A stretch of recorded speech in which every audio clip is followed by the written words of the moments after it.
Today is December 1st, 2021, and my guest is the inimitable Michael Munger of Duke University. This is Mike's 40th, yes, count them, 40th appearance on EconTalk, easily the all-time record for most appearances on the program by a guest. He was last here in August of 2021 talking about free markets. Mike, welcome back to EconTalk. It is great to be on EconTalk. Thank you. Our topic for today is constitutions. Changing constitutions, doing without them, writing one, whether they're important.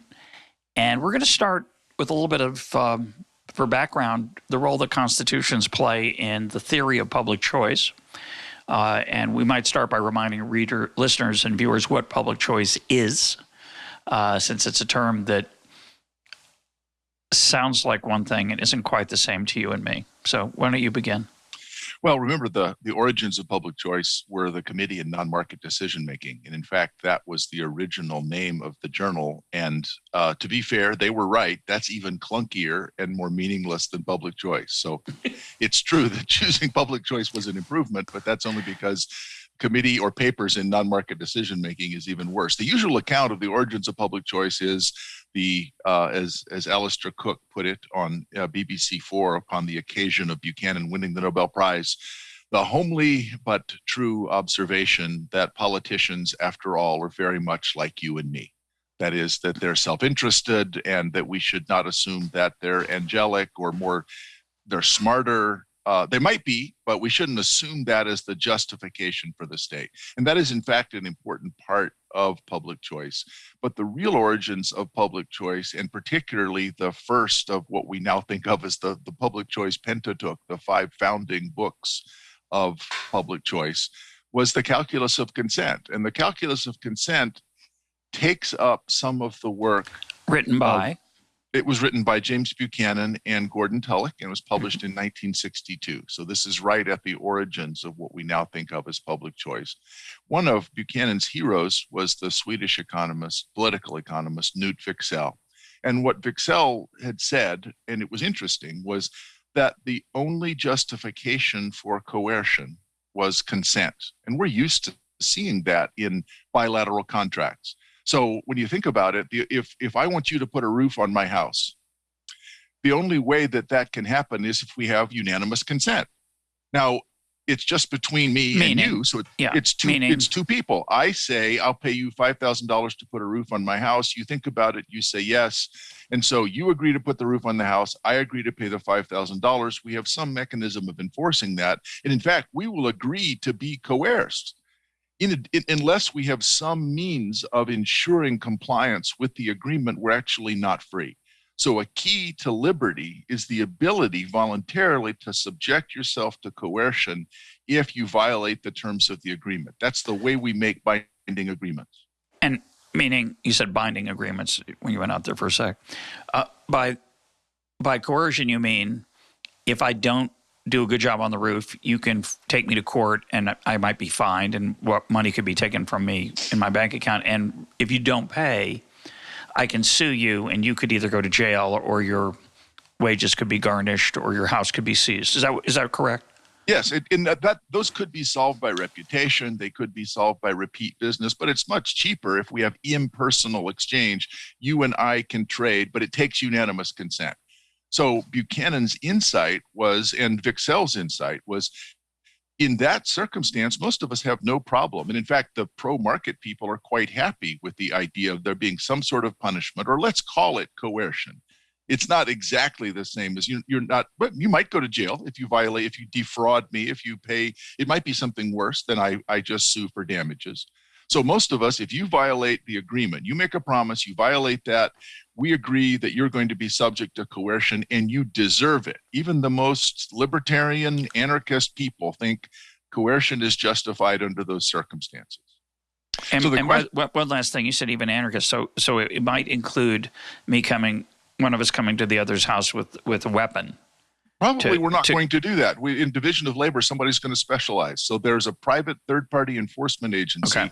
And in the contract, we both agree that this third-party private enforcement agency, because they specialize in that, it's easier for them. Division of labor means that they're going to be better at it. They'll have practice, they'll have tools and equipment. So the usual Adam Smith story about division of labor, so it's not the state, but we're going to create. It could be, but even if you think there should be no state, we expect that there would be parties that specialize in the provision of enforcement and violence, provided it is justified by consent. A prior agreement. And I have to say before we go on that you said this group would specialize and we'd turn it over to this third party. I find it hard to believe there'd be a third party that could swing a baseball bat, say it's someone's knees better than you could, but okay, fine. I mean, I've seen you in a baseball field. I know you have deep understanding. I admit I would not be a professor. I would be the guy with the baseball bat. That's probably true, but I'm not proud of that, but it's true. That's my highest valued use for society. Okay, no, that's not true. So Knut Wicksell said we justify coercion under the circumstances that we have informed consent. And, you have outside options, you have alternatives, you have maybe some right to buy your way out of the contract. So that there's a whole system that allows us to say under those circumstances, coercion is justified. Wicksell said we ought to use the same logic, the same restriction for public goods and collective actions. There's a lot of activities that require more than just two people. That to provide them, there's 3 or 4 or 10 or 50. And so Buchanan, being a redneck from the South like me, used the rather homely example of mosquito control. If your neighbors have a bunch of old spare tires, as of course one does, laying around their property, I do. I have 2 sitting out back, and they're full of water and mosquitoes. I'm sure my neighbors look at that and say, that he's not very public spirited. So all of us have to participate in this because mosquitoes move around. And so we all promise that we will get rid of all the things that produce mosquitoes on our property.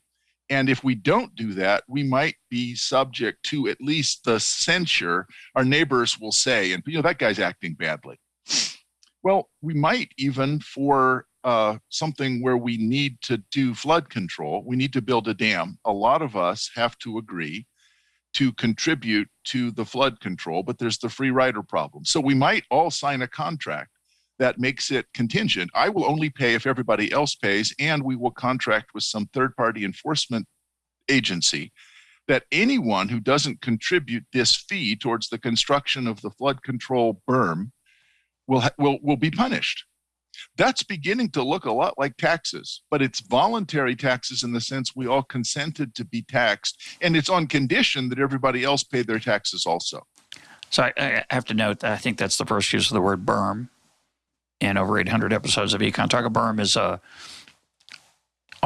it has various ways so I think you can use the word, but it includes a mound of earth that might deter. So it's a levee, really, in this context. Kind of, yep. So wait a minute, but the question is a long mound of earth. A long mound of earth. But here's the question: I'm just a jerk. I don't want to be part of this agreement. And I say, you guys build the levee, you guys build the berm. I'm not in. So the rest of you start to wonder, and of course, crosses everyone's mind that they might be that person.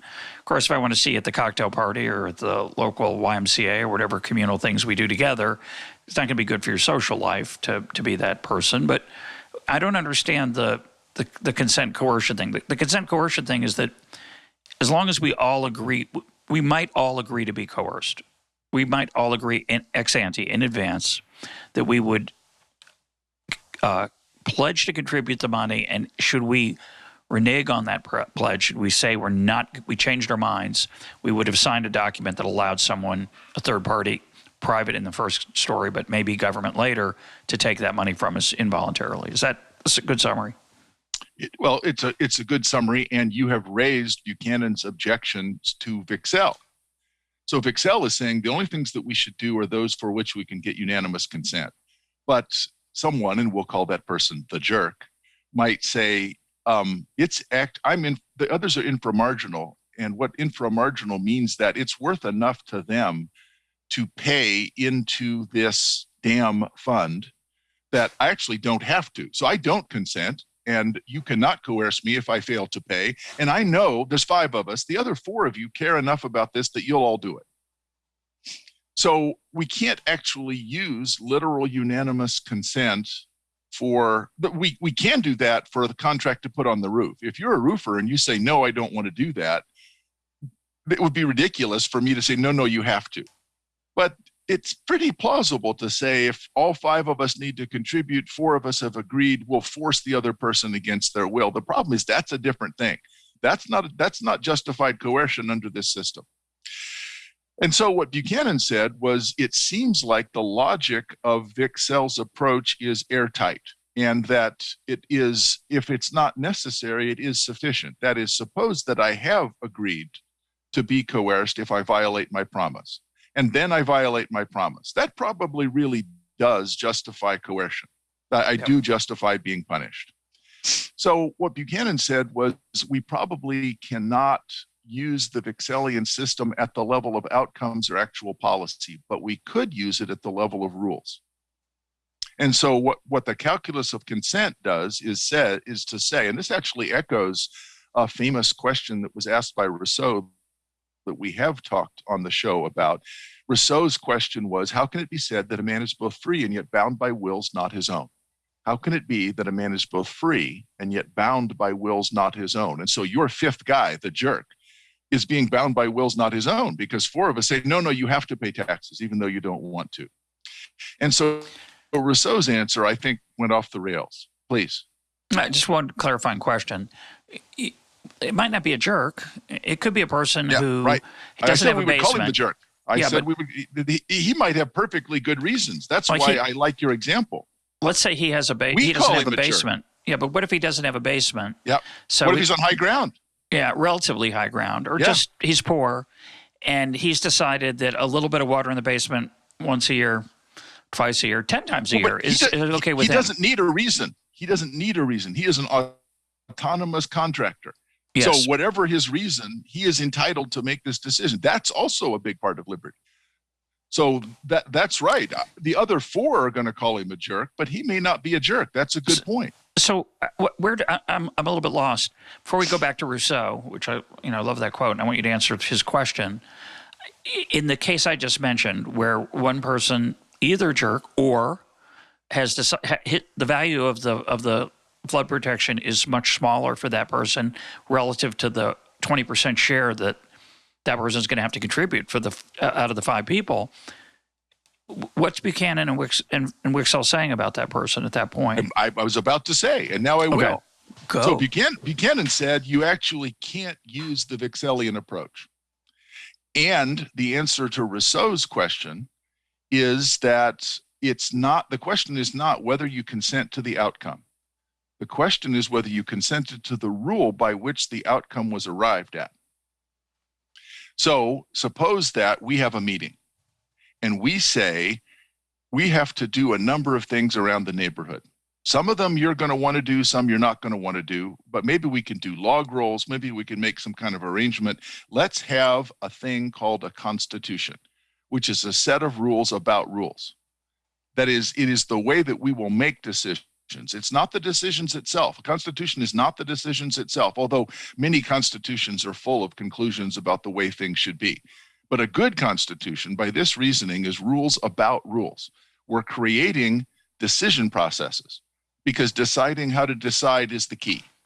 So in this case, if I were to move into this neighborhood, I might be consenting. It could be a term, part of the term of owning a property in this neighborhood. I would be consenting to submit myself to a rule about when a levy, bad use of word there, L-E-V-Y, a tax. Sorry about that. That's the ambiguity that enriches. It's a levy. Exactly. It's a levy. A levy will be acceptable to you once you move into this property under the following conditions. And the conditions could be, they could be unanimity. Well, they could be, I'm sorry. I'm trying to just help me see it. Right, but maybe if you'll just let me set the original conditions, then we will do, because you're right. You're making the perfect point 3 steps ahead. Okay, keep going, Mike. So we have a meeting, the 5 of us, and we say we are in the state of nature. We are we are in a condition where we want to make a decision about how to decide things. And there's a lot of problems about doing things unanimously. Let's say that we will require 3 of the 5 of us, 60%, and that's true even if there's 100 of us. As it happens, 3 out of 5 is a simple majority, but even if our community grows, then it's 60%. A majority is not enough. We're going to use 60%. And we get unanimous consent for that. That is, this neighborhood is constituted to make decisions that are binding on 100% of the people if 60% of the people vote in favor of it. And even if the neighborhood grows to 1,000, 60% is still going to be the rule that we use. And we put that down on a piece of paper, which we call the Constitution, and now we're at your step. We give that piece of paper to all prospective buyers and say, oh, by the way, you are consenting to this if you buy a house in this neighborhood. So, and that's consenting to be coerced. It's basically saying that if there happens to be a project that yields a 60% approval with a referendum, you're going to have to pay, and if you don't pay, we'll coerce you to pay. And notice that that's the way it often works. I haven't actually tried this argument because I know that it won't happen, but it's tempting. I often drive too fast, and sometimes the police have objections to that, and they want to talk to me. In fact, they insist. They say, we're actually going to talk now. And I could say, I understand there was a vote about the speed limit, but I didn't consent. I wanted 80%. And so I'm at 80 miles per hour. Yeah, right. Yeah, I went right. I went 80 miles per hour, and I understand that it's a school zone and the speed limit's 25, but I didn't consent to that. And so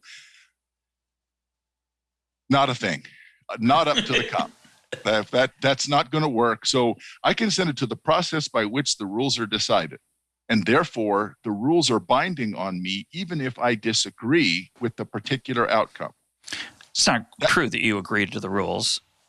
Mike Munger didn't agree to the rules. You were born into a society with a certain set of rules. You're skipping ahead again. I'm going to get a very bad grade on this episode, I can tell. We're in the neighborhood of our 5 people, and another thing our Constitution said is that we will use 60% to decide the speed limits. And so I consented because I bought property after being handed that piece of paper, and the speed limit says 25 here in the school zone. Now, the question is, does that theory, remember we're talking about the origins of public choice. So Jim Buchanan in the Calculus of Consent with Gordon Tullock said we should think about constitutions as a set of rules about rules that create binding consent. And it's really important to be able to have consent as a justification for coercion. Now, the question that you just asked, and it's a great one, it's the big one, is there such a thing as tacit consent? Because notice that I've been really careful either to have actual consent of the original constitutors who voted unanimously, or the people who entered knowing, being fully informed of the nature of the rules. But what if you're born into this? So David Hume famously made fun of the idea of, because the tacit consent is the Rousseauian solution. If you're a citizen of the country, if you don't leave, you're bound by the rules. And if you don't like it, leave. That's consent. That's ridiculous. So David Hume said that's like saying you're taken on board a ship asleep, and 100 leagues out at sea, you wake up and you say, I don't want to be on the ship. And the captain said, knock yourself out. Go ahead. Just jump over the side and be devoured by monsters of the sea. Up to you. But if you stay on this ship, you are voluntarily agreeing to my rules, whatever they are. That's not real consent. That doesn't really create coercion. So the reason I have tried to insist we go on this narrow and probably boring path is that the question is, what if anything, is the justification for one person to coerce another? And for Buchanan, the only thing that can ever justify coercion is the prior consent of the person being coerced. The actual prior consent of the person being coerced. So I'm skipping ahead a lot. I apologize. And I'm gonna get a bad grade. I'm gonna ask for probably either an appeal of the grade or maybe a makeup exam or some extra work I might do to boost it up at the end. There are no provisions for either in the Constitution. I was going to say, we need a different set of rules for this podcast, obviously. But, I've confessed on here before, I don't know Buchanan and Tulloch. I don't know their work. It's one of the many holes in my reading and not set of knowledge. So right now, you've just summarized Buchanan and Tulloch's calculus of consent by saying that I think that they don't believe in tacit consent. It has to be actual consent. Is that true? That is sufficient, but not necessary for justifying coercion. And so I realize that's a slippery answer. Okay. But the question is, what is necessary? Okay. And Buchanan actually has a proposition about the status quo. And later in his life, Buchanan became much more skeptical about whether coercion by states could be justified at all. Now, it might be justified by something else, but he didn't think that the existence of a constitution necessarily justified coercion. In fact, he had some questions about whether constitutions really were as valuable as he had said for states. But remember, James Buchanan actually won the Nobel Prize in large part for his work on clubs.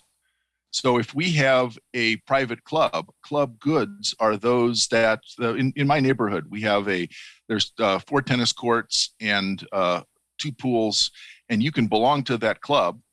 It is an excludable, that is, you have to pay in order to go in, but non-rival, meaning that the pool doesn't get crowded until there's a lot of people in it. So clubs are sort of social organizations. Nobody could afford, most people could not afford 4 tennis courts, a nice park, and 2 pools. So collectively, we can privately create this public good of having the racket and pool club. There's a constitution, and you only can go in there if you consent to the rules of the club. You can be kicked out of the club, you can quit the club, you can go somewhere else. So that's actually what Buchanan is talking about, is that sort of constitution among private citizens for organizations that are not state. They're voluntary private associations, which is why Alexis de Tocqueville is one of the central figures of this strand of public choice. So the Ostrom seminar room at the University of Indiana, at Indiana University, was called the Tocqueville room. So the Tocqueville and voluntary private associations are the way to think. Those things are constituted. They have small c constitutions in the sense they write an agreement and it's binding, and it creates a justification for coercive response if people violate the rules. But then what about real constitutions with a big C, like the US Constitution? And what about states? What can we say about those? Okay, good. I think I got it. I'm with you. Totally with you, I think. But did you want to say anything else about necessary? Did Buchanan feel he should pay his taxes? I mean, he didn't sign the U.S. Constitution. He was born into this country. He never agreed to whatever the marginal tax rate he was stuck with. And after he won the Nobel Prize, I'm sure he had to pay a big tax burden. He didn't agree to that. Did he feel justified? Obviously, if he didn't pay it, they'd take him to jail. So they would coerce him. But did he think that kind of coercion to collect taxes was legitimate? The answer to the question is one of the reasons why you probably have not read much James Buchanan, because he had an extremely frustrating response. And that was, he would invoke the relatively absolute absolutes. And what are those? The relatively absolute absolutes are a set of conditions that we accept as the status quo, because the status quo has a special status. Status quo for people is the one outcome that doesn't need a majority, or in fact, it doesn't need anyone to vote for it in order to be binding. So we always start from where we are. And this is actually a Burkean, an Edmund Burke, and you've had Dennis Rasmussen, one of my friend Duke students, on the show a couple of times, I think. And Yuval Levin talking about Burke. Right. So Edmund Burke would say that there are binding rules that come down to us from the past, having stood the test of time as ways of organizing our society. And in fact, England doesn't really have a written constitution at all, but it does have a set of rules that have come down to us from the past. Now, we could pass legislation to change these, but by and large, the relatively absolute absolutes are the things that we accept as part of our daily lives that they're a pretty good way of organizing our lives. And if we want to change them, we can work to change them. But we really have to stick to the status quo. So what Buchanan does is kind of a trick. Instead of saying that we have to justify the level, he says we have to justify the change in the rules. And so it takes our consent to justify a change in the rules because the status quo has a special status. Now, that's really bad. And Hayek has this problem too, where Hayek wants these traditions that come down to us from the past, these habits, these laws, as opposed to legislation, to Norms. be binding just because we know that they're right. Well, some of them are wrong. Racism, patriarchy, some of those are really bad. How would you tell? Well, they're relatively absolute. So we are of two minds about the RAAs. One, we mostly accept them, but scholars, there's nothing that's sacrosanct. So everything is constantly up for questioning and debate, and we can change some of those norms. We can, by statute or actual constitutional provision, get rid of them. So that is certainly the weakest part of Buchanan's theory, is the relatively absolutes. I find that kind of interesting, actually. I don't denigrate it at all. Oh, it's much more in accord with your own view, which is why I think it's weak. I call that a cheap shot, but I'm going to let it go. It was a dirty cheap shot. I'm going to let it go. Actually, I'm surprised you say that.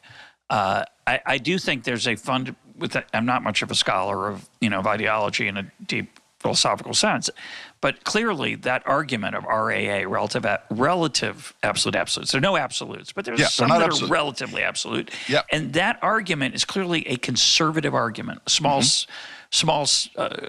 big, I'm not sure what kind of size it is, but a conservative argument versus, let's call it not a liberal, but a radical argument. Yep. The radical says these rules, a lot of them are bad.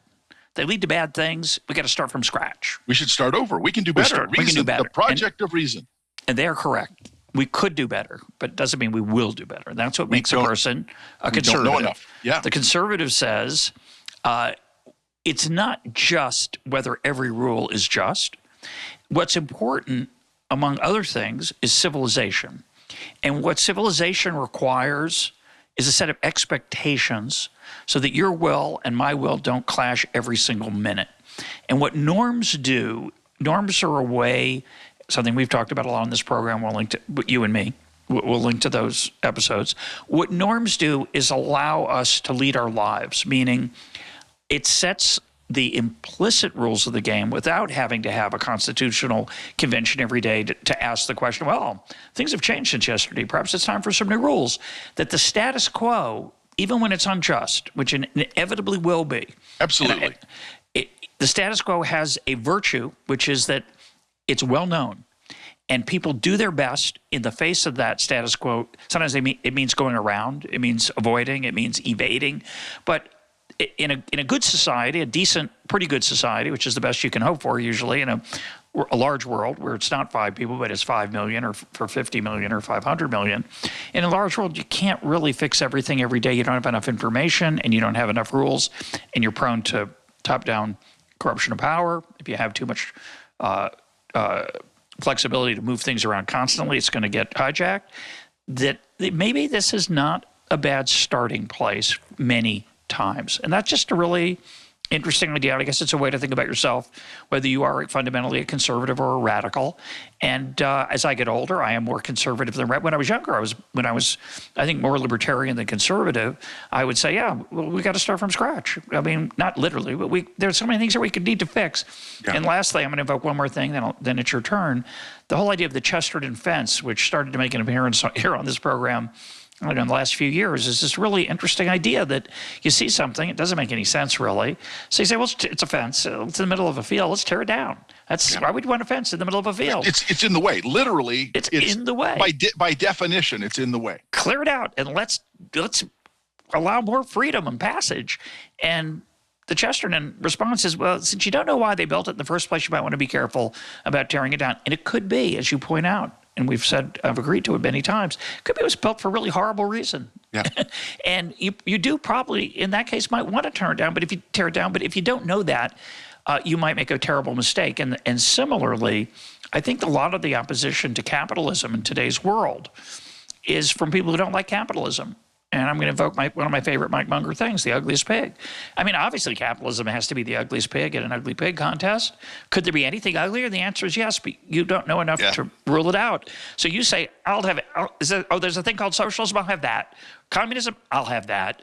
A populist dictator who can finally set things straight, I'll take that too. Any of those would be better than what the status quo. The status quo was awful.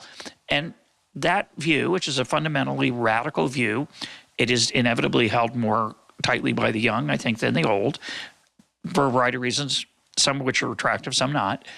That view ignores the possibility that you could have an even uglier pig than capitalism. There could be worse outcomes, and that's unimaginable, I think, to the radical. The radical says, I don't want those. We're not going to have those. We're going to have a different kind. Okay, I'm done. Well, so now. Buchanan was influenced a lot by Hayek. And so if you look at the Calculus of Consent in 1962, it's pretty optimistic about the project of reason and the development of a science of constitutions. By 1980, the Buchanan had been influenced more by Friedrich Hayek. And Hayek, in the Counter-Revolution of Science, said, so it's not just that young radicals have this romantic idealism. Hayek would say that many people who see themselves as social scientists come up with these they are men of system. They are like Smith's men of system. They come up with these elaborate systems that they want to be implemented in every detail in social structures.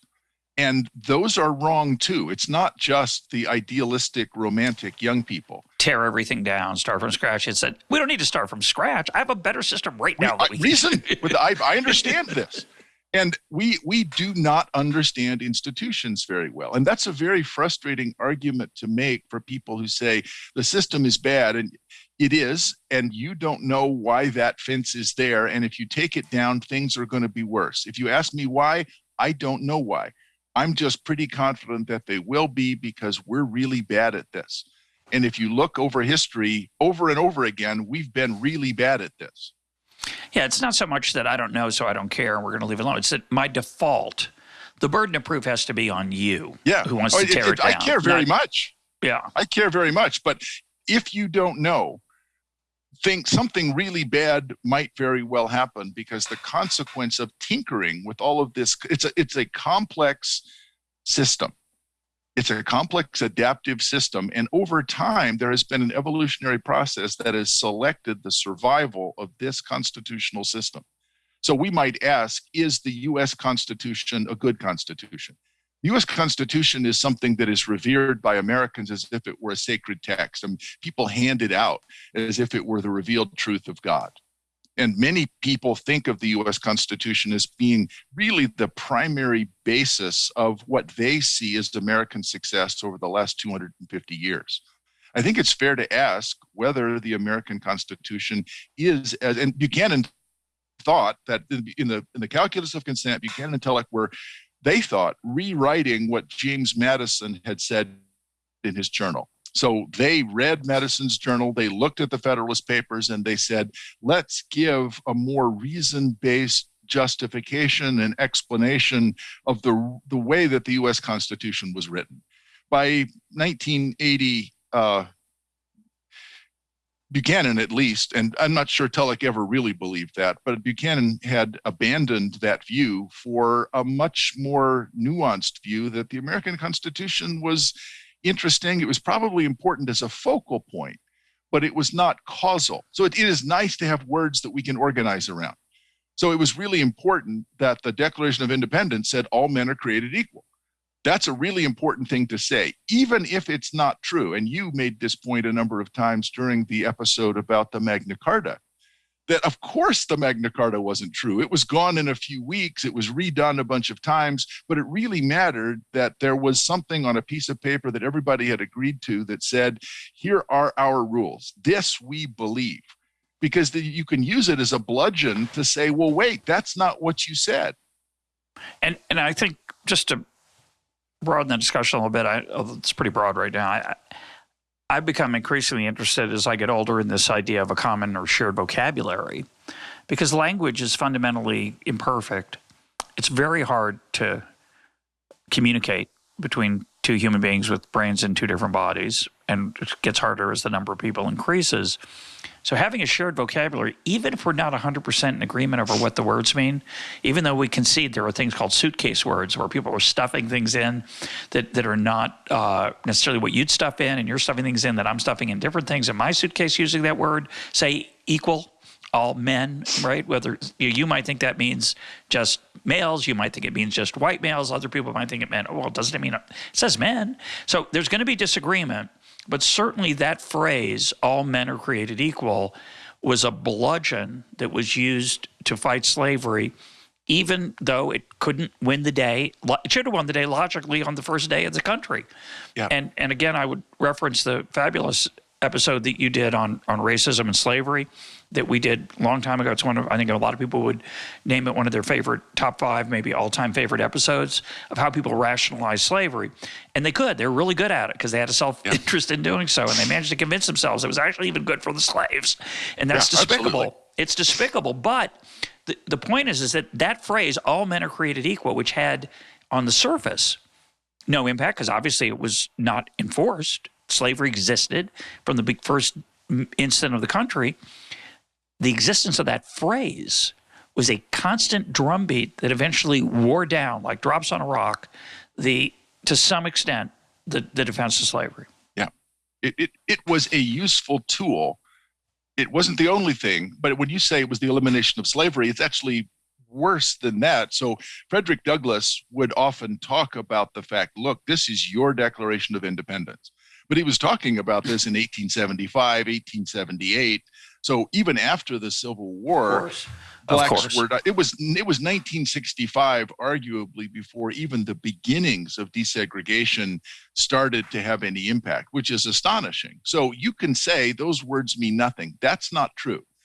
We didn't win, but it did. It was a pressure point. It was a means by which you could say you're being a hypocrite. You say that you believe this and you clearly don't. So constitutions could certainly matter for that reason, that it is a shared vocabulary. It's something we've all said we believe in. And then if you act in ways that are not consistent with that, it's at least a problem that you have to work around. But the truth is that there is more value on, at least you can make a case, there's more value for the U.S. Constitution than just it was a shared vocabulary. You know, I've argued in here that the only thing that's left of the Constitution are the First Amendment and the Second Amendment, and most people don't agree that both matter. They just pick the one they like, and some people like one, and some people like the other one, but very few like both. And other than that, very little constrains legislation in the United States. That's my sort of cheap shot, fake political scientist view of the Constitution. Do you agree with that? And my argument would be, by the way, for those who are thinking, what are you talking about? There's a whole bunch of other stuff there that. And the answer to that is, yeah, they always find a way to talk themselves out of it if they need to. And if they don't. I think they don't always, because Mike Pence wanted to talk his way out of it, and he didn't. He said, I can't do that. I cannot declare Donald Trump the president. And he may very well have wanted, there was a lot of pressure on him to do that. So I think having these rules, particularly for conservatives that say they care about the Constitution, it can matter a lot on process. It's rules about rules. And it might only matter once every 4 years, but that is a really important time, that once. And so true, you're saying, well, true day-to-day legislation, a lot of it gets through that in 1940 or 1880 would have been called unconstitutional. Now they figured out a way to justify it, and so it's anything goes. And we're really in some unconstitutional world with most legislation. You're saying that may be true, but there are times when it is effectively binding and it does constrain. And that's a great point. Because it is rules about rules, it's set up some kind of structure. You can't just do it any old way that you want. So one of the reasons that we're doing this in this podcast was that I had said to you in an email that I've gotten a surprising number of requests recently. What do you think about this, Munger?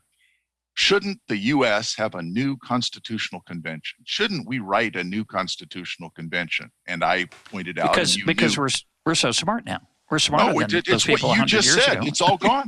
No, it's all gone. Oh, that's why. You just said it's all gone. We need to start a new one because this time it will be binding. It's always this time will be different. So you've actually just made the argument.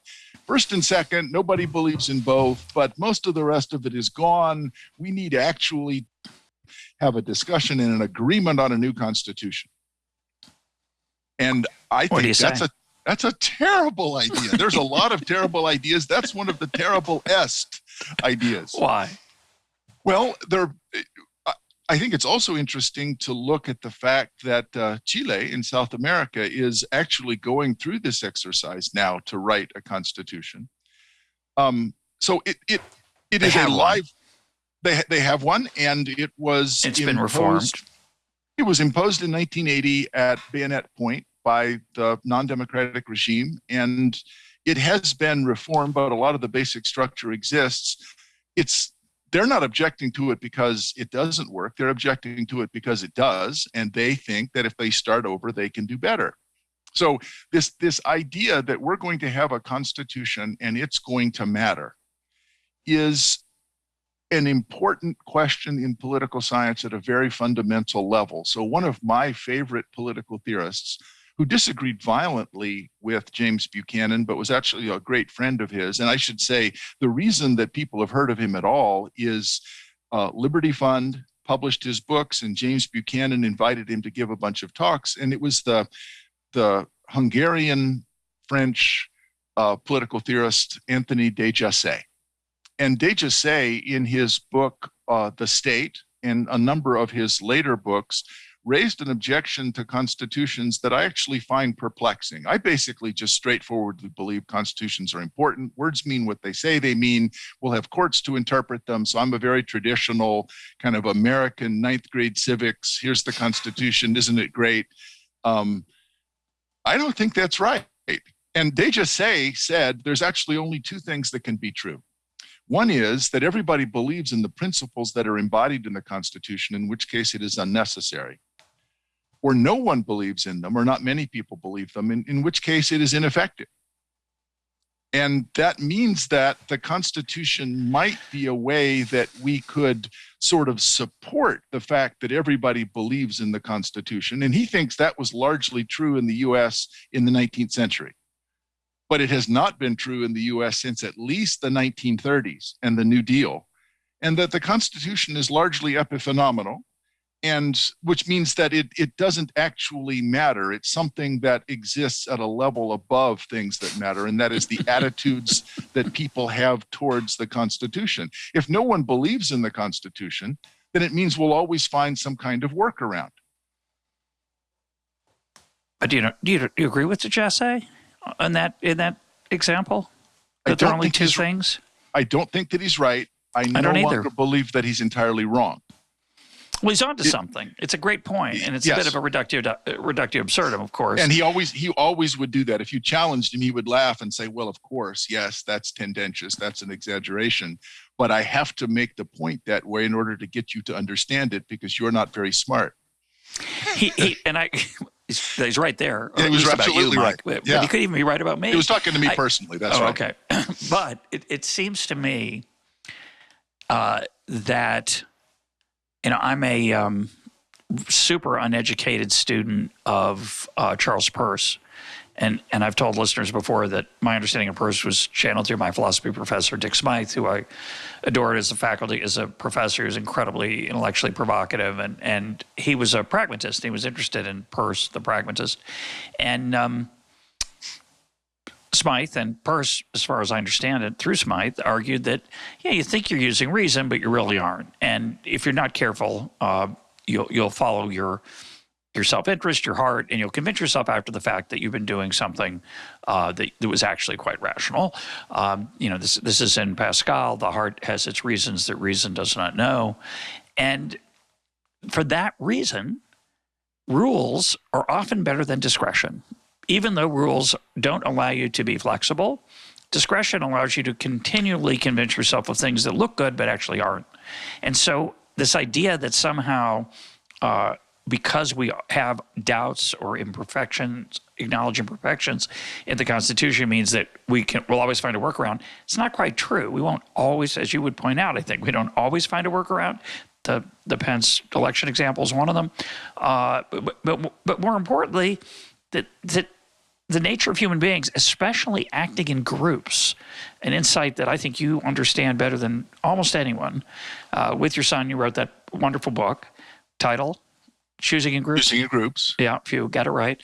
That when you do that, your imperfect knowledge, the concentration of power in the hands of decision makers, rules, even imperfect ones, are going to often be dramatically better, not on any one decision, but over the long haul. And that's the civilization point, I think, that the conservatism, I think, is fundamentally arguing.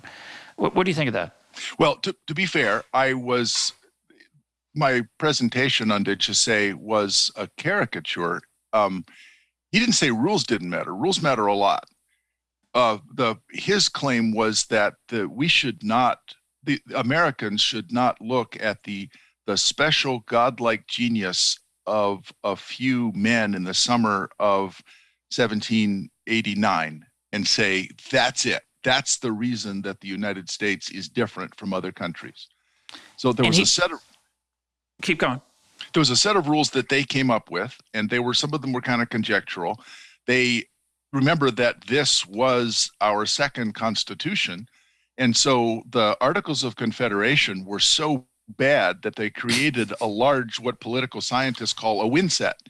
So there's many things that were better than the Articles of Confederation, even a fairly radical thing like what Hamilton wanted, a concentration of federal power. We got lucky that the Articles of Confederation were so bad that it actually created an enormous win set. And then we picked one of many possible points that were better than the Articles of Confederation. It was contingent. A bunch of other things could have happened. So we got a little bit lucky there that the Articles of Confederation were bad enough that we got this Constitution instead. It specified a set of rules. It's better to have rules than to have chaos. That's true. That's fine. But to say that the principles are in the Constitution are what created the American genius, he thinks is wrong. What happened was... He did just say. What happened was that we had federalism, which means that you have competition among states and you could escape. So his central concept is exit. If you can exit, and this is true from almost any contract, my ability to coerce you is going to be limited sharply by your viable ability to exit. And the existence of the American frontier, he thought, was more important than the American Constitution. And the combination of the American frontier and the American Constitution, that's what made America great. I should mention that Did You Say was an essayist for the Library of Economics and Liberty for a long time. We have many of his essays relating to these issues. They're very accessible. Some of them are quite entertaining. Almost all of them are thought-provoking. And one of them, which I think is The State Owns Your Dog, is that the title? It's one of my favorite essays ever. That is Bastiat quality essay. Yeah, it's spectacular. But even though I made fun of him a minute ago, I have to concede that there are two types of people example is really my point as a reductio ad absurdum, because it says, oh, you don't like the way things are in the United States because you think we failed to uphold the Constitution. Oh, therefore we need a tougher Constitution. When in fact, what we really need to do is convince the people who really don't care about the Constitution that they should care about some of the outcomes or some of the rules that are in place. And if you think you're going to do it by making the world more constitutional, you're living in a fantasy world. And I think he's right. We'll have a new piece of paper that no one believes in. That will solve everything. Absolutely. That's more or less what verbatim, if he'd had a drink or two, that's more or less exactly. We'll have a new piece of paper no one believes in, and that's going to solve your problem. Apparently you didn't go to school. Or you slept through the important parts. Yeah. So when you get called and asked, should we have a constitutional convention, you say that's a pipe dream. You're living in a right. And I try to give three reasons. One is the way we got the first Constitution was that we had Articles of Confederation, which were terrible. Our Constitution has problems, but it's not so terrible. It's not clear that the set of things that are better are going to be enough better to take the risks. Second, I am skeptical that starting over is going to work again in the sense that we're going to come together around something, because it takes a long time to create a consensus. So the difficulty is that there had been an Annapolis convention in which the delegates were supposed to come up with ways of solving commercial problems about tariffs and regulations in interstate commerce. And so they went to Philadelphia to have a meeting about solving those problems. And they said, let's write a constitution. So they closed all the windows, even though it was really hot, because the Articles of Confederation said you need 13 out of 13. You need Vixellian unanimous consent. And this bunch of, some states didn't even send delegates. This bunch of guys said, I tell you what, we need 9 out of 13. It's unconstitutional. The Constitution is literally unconstitutional because it was ratified using a 9 out of 13 rule when the existing Constitution, the Articles of Confederation, required 13 out of 13. So that will happen again. If you say, you guys go off by yourselves and make up a bunch of rules, they're going to do it. But they're not going to use the existing rules as the status quo that bind their decisions. They're just going to come up with a bunch of rules. We got so lucky. The third thing, I think, is that people are unlikely to be able to agree. And if you put everything up for grabs, you create what public choice theorists call a rent-seeking contest. If everything is constantly up for grabs, or more, in other words, if you've ever played basketball with a bunch of law professors, or I assume rabbis, people who argue for a living, you don't play much basketball. You spend a lot of time discussing deep principles of Old Testament theology, because these are really important. So are you talking about? Wait a minute. Are you talking about things like how do you play to 11 or play to 21? What's a foul? What do you mean by what are they going to argue about? Yeah. What is the nature of a foul? Does it require intent? I have spent 10 minutes on a basketball court listening to 2 law professors arguing whether a foul requires intent. It's so fantastic, but I don't want to do it again. Somehow Monty Python forgot to use that skit, but they could have. Yeah. I am entirely serious. If you say, okay, everything's up for grabs, go argue about it, we will. And a lot of powerful interest will try to exert through back channels influence on the way that these rules are created. So twice now on EconTalks, and we'll try not to bring this up again, but David Schmitz's example of Desert Town, where you have a bunch of people and at every intersection you have to get out and argue who gets to go through first. Now, it's true that it's unjust if you get to go through before I do when I have a more urgent errand. But it's better, and this is your earlier rules point, a stoplight means the longest I have to wait is 2 minutes. Getting out and arguing about all the rules means that the minimum I have to wait is 7 minutes. And so we're clearly all better off having a stoplight, which is unfair, because sometimes you're going to sit and people with less urgent errands are going to go first. But it's still better to have a known, fair, arbitrary rule that we all accept. Now, it has to be true we all accept it. If I think this is unfair and I run the stoplight, that's going to cause accidents in a way the stop and argue thing won't. So just having the set of rules that we all know as a focal point to coordinate our conflicting plans and purposes around makes an enormous difference, provided we all accept it. So in the book, Choosing in Groups, I define politics in a way that I think is unusual, but that I would defend. Politics is a process of deciding on rules such that even the losers accept them as legitimate. So if even the losers accept this as legitimate, we have a way of deciding things. We can organize society that way. But when the losers do not accept it as legitimate, then politics breaks down into anarchy and revolution. And constitutions enable politics. The reasons we want constitutions is to enable politics. It's just fabulous. I just want to invoke the memory of my father, and I think he really did believe that stop signs and stoplights were for other people. They did need it, but not him. Sure. He always felt he was in more of a legitimate hurry than other people. I don't think he ever had an accident at a stoplight. But did he run stoplights? No, but if he got tired of waiting, he would explain to his children, this one must be broken. If there were no cars coming, he's at a red light, there's no cars in sight. That's running the stoplight. He would Absolutely. stop and then run it. Yeah, of course. He wouldn't run through it, which would be dangerous, but he'd stop. And if enough time passed and he felt it was justified for his own personal needs. And there's no cars coming. He would invoke the ex post narrative.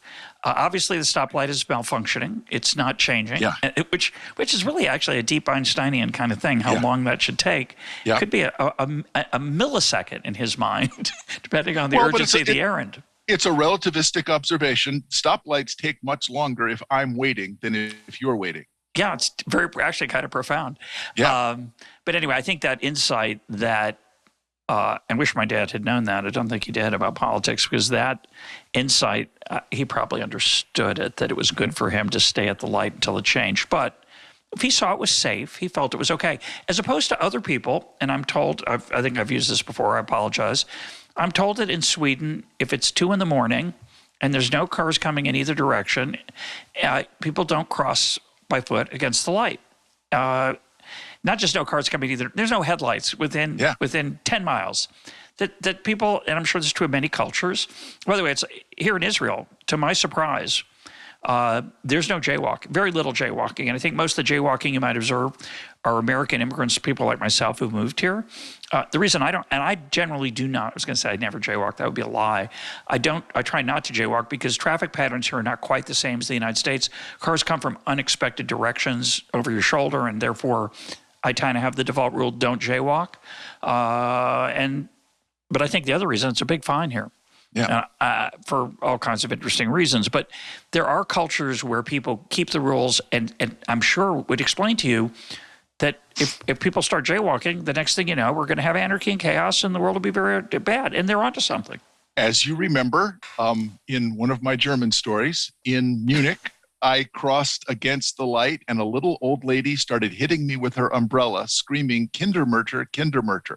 You are a child murderer. If the children see you crossing against..." I was a lot bigger than she was, but she was beating me with her umbrella because she was so upset that someone would cross against... There were no cars coming. Were there children around? I should mention, I did mention earlier, there was a group of children I pushed my way through in order to cross. They were in the way. The children are waiting, and she was the school teacher, apparently, but she was an Uber Oma, a small, very angry woman. And I pushed my way through, looked both ways, and crossed. I was late. I mean, I've got to go. I'd like your dad. This rule doesn't apply to me. The children should wait. And she went nuts. And she was onto something. I came back. I tried to apologize, saying she was right. I was rubbing my elbow. It was a little sore. I could have taken her, but my response was to be ashamed. I mean, my response, I tried to make myself physically smaller. My face is turning red even now, and I'm sweating thinking about it. We have an emotional response to being called out for violating the rules that make us rule-following punishers. We are emotionally. She did not reason, I am going to go attack a 110-kilogram man. That's a bad idea. What happened was her body was suffused with a cocktail of chemicals that said, attack! He is violating the rules. And so she acted on that irrational impulse. And so it's irrational I should say non-rational. So we have Adam Smith, in talking about the sense of propriety, human beings have a constitution also. And that is a sense that we are constituted by our creator, and whatever process you want to say that is, to have these kind of responses when we see a violation of the social norms, whatever they are. And it might be that suppose this elderly woman was an old Southern woman in 1940. You saw a black person walk into a bar. She might have had the same reaction. So the content of the action is socially constructed, but biologically, we are constituted to enforce the rules. And so, yes, in many countries, the very foundation of the rules is the simplest ones. It's like the broken windows in New York. If you're going to jaywalk, we're just inches away from theft. Well, it's a kind of interesting moment in American history right now. I'm not going to go into it, but we're there. I do think, as I've said many times, the veneer of civilization is thin, and I think it's not nearly as thick as people think it is, and I think are playing with fire in certain dimensions. But I have to say, I don't remember that story. I remember the shopping cart story, and I think that also was in Munich. And it's a beautiful example, both of them, by the way, of when you change countries, as I have, there are different norms and things that you think of as no big deal. People around you are horrified. Things that you think of as horrifying, they think are no big deal. And it takes a while to figure out how that works and what they are. And that's just interesting in and of itself. But I have to say that I've been here 5 months, and I've already heard a person tell me that they were called a murderer here in Israel for jaywalking, and a child, a murderer. In this case, it was children. It wasn't.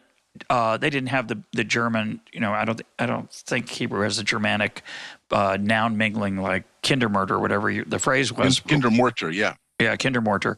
But the person said, they said murderer, and the person said, what are you talking about? And it was a woman again. I think she probably was little and old. She said, you're going to kill the children because they're going to learn from you. It's a really fascinating. It's some good comic relief there about the elbow, but I think there's a deep insight there about how norms propagate and how important they are, and how the young learn norms from the people older than them inevitably. They also learn from their peers, by the way. They have their own world of norms, of course. But it is interesting that you're telling that story and think, I've heard that, but I heard it here about, I didn't hear it with you. That's amazing. I've heard it in Israel. And that's just, I'm sure other listeners have been either called murderers or have called people murderers. So please chime in if you have similar stories in your personal life. I'd just like to close and give the example of a country like Israel and to some extent England. They don't have constitutions. Now, in Israel, there's a big debate about whether we should write one. And we have a Supreme Court here. They make rulings all the time, somehow without a constitution. I don't know what rules, implicit rules they use, but they don't have any, I don't think, explicit rules that they are pretending to conform to a constitutional order. What do you think about countries that don't have one, and to what extent does England not have one? Countries that don't have constitutions tend to have an expanded interpretive tradition. And so you have a set of rules. It's basically Torah and Midrash. So the Midrashim are a bunch of writings, rabbinical writings over time to expand, to apply. So we use analogical reasoning to understand the particular circumstances in which some case, some set of facts will be adjudicated in a particular way. And the advantage of that, there was the Louis XIV, I think I heard about it on this show. Louis XIV would sit under a tree and make rulings about if two people could show up and they could argue, then Louis XIV would wisely decide you are right.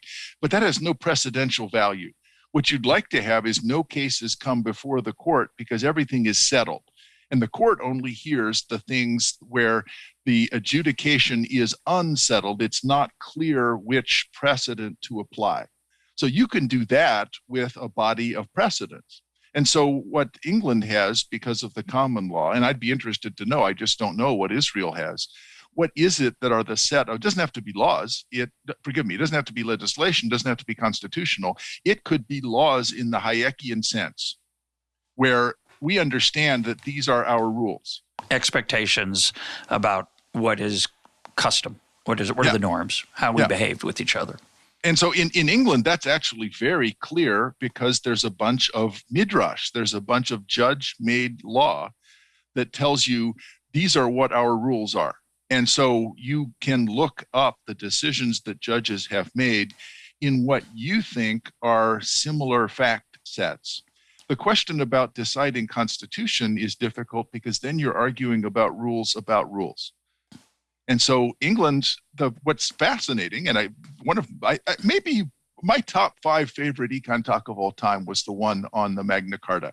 So the story of the writing of the Magna Carta, the evolution of the Magna Carta, was what I found so interesting about that was that it ended up being a set of precedents because Edward Coke in 1680, hundreds of years later, said the Magna Carta will have no sovereign, meaning that the rule of law matters more than the rule of persons. Now, that's actually not true. The king could do pretty much anything that the king wanted. But the idea that there is a rule of law, there's a set of rules that we all know, and these will be applied regardless of the privileged position of the person in the society, that to me is what is the small c constitution that both England and I assume Israel have. So to the extent that, and this is kind of de Jassé's point, if there are a set of values that are widely enough shared, now we're in a situation of politics where even the losers accept it as being legitimate. So that's the reason that England does have a constitution. I can prove it because they have politics. Mm-hmm. My guest today has been Michael Munger. Mike, thanks for being part of EconTalk. It was a great pleasure. Thanks, Russ.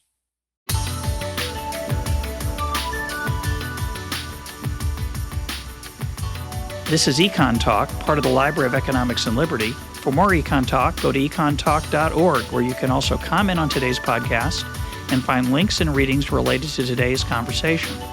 The sound engineer for EconTalk is Rich Goyette. I'm your host, Russ Roberts. Thanks for listening. Talk to you on Monday.